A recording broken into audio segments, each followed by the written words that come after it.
Olá, preparado para mais uma aula de geografia? Muito bem, que bom que vocês estão preparados, né? Hoje nós vamos falar sobre Estado e Estado-nação. Tendo em vista que na aula anterior, na primeira aula, nós falamos sobre a questão do capitalismo e tudo mais. Não foi isso? Então vamos lá? Olha aí essa imagem, a imagem do Brasil, que é um território, né? Dentro desse território nós vamos viajar dentro do que é um Estado e o que é uma nação. Primeiro, o conceito de território. Território abrange mais que o Estado-nação. Qualquer espaço definido e delimitado por e a partir de relações de poder se caracteriza como território. Uma abordagem geopolítica, por exemplo, permite afirmar que um consulado ou uma embaixada em diferentes países seja considerada como parte de um território de uma nação, de outra nação. Portanto, o território não se restringe somente às fronteiras entre diferentes países, sendo caracterizado por ideia de posse, domínio e poder.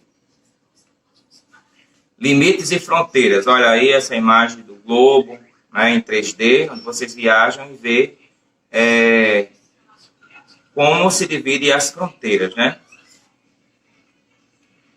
Primeiro conceito, limite. Relaciona-se com a ideia de divisão, que muitas pessoas imaginam pertencer à ideia de fronteira, o que não é correto. O limite é a divisão entre uma unidade territorial e outra, geralmente entre dois países. A ideia desse conceito remonta à constituição do Estado moderno e sua necessidade de determinar com total precisão os pontos de território sobre o qual ele exerce sua soberania, incluindo seus valores constitutivos, idiomas, moeda e outros aspectos. Fronteira. Por outro lado, o conceito de fronteira é mais dinâmico e designa uma frente de expansão ou uma zona de inter-relações entre os diferentes meios, que pode ou não ser territórios diferentes. Ao contrário do limite, que é uma noção mais exata e fixada juridicamente. As fronteiras são mais fluídas e há mais comunicação e interação. Então, no Brasil, fronteira, aí os países vizinhos, né? Tem Uruguai, Paraguai, Argentina, Guiana Francesa, Venezuela, que fazem fronteira com o Brasil, né? Depois vem a questão dos limites. Limite para municípios e a divisa para estados. Um estado para outro, depois limite para município. Quando usamos o termo fronteira agrícola do Brasil, por exemplo, estamos falando da área mais ou menos definida ou a produção agropecuária avança sobre as áreas naturais.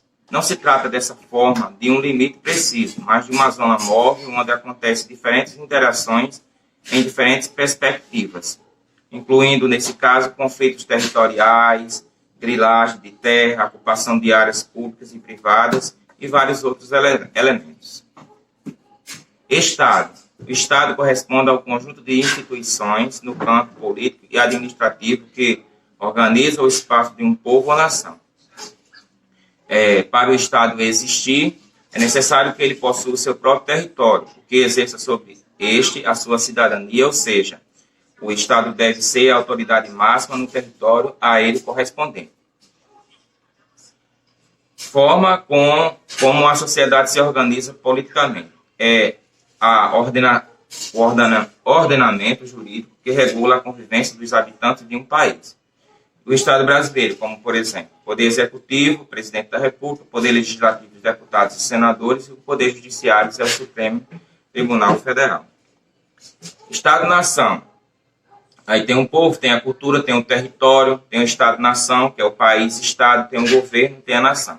Aí bem claro nessa imagem. Elementos do Estado.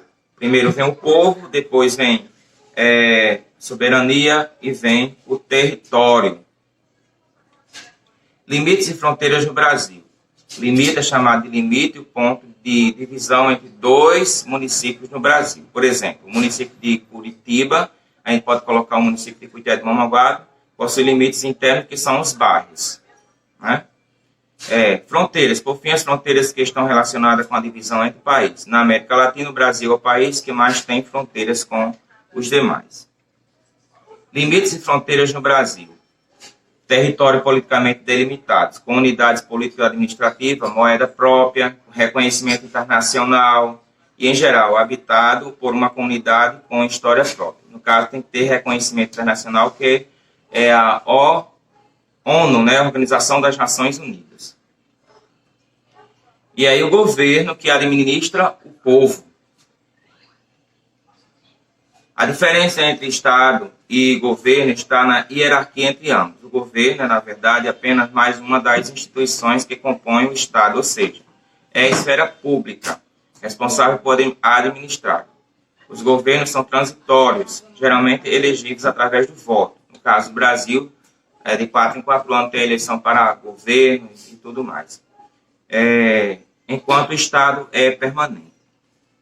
País. O país é um território delimitado por e a partir de relações de poder, tendo que apresentar território autônomo, governo e população. Aí é a soberania do Brasil, né? A gente está colocando o Brasil para a gente entender melhor sobre os outros países. A soberania de um país, em linhas gerais, diz: respeita a sua autonomia, ao poder público de decisão dentro do seu respectivo território nacional, principalmente no tocante à defesa dos interesses nacionais. Nesse sentido, cabe ao Estado Nacional, ao governo propriamente dito, o direito de sua autodeterminação em nome de uma nação, de um povo. Ok? Então, na aula online, quem fizer parte, a gente vai trabalhar melhor esse conteúdo.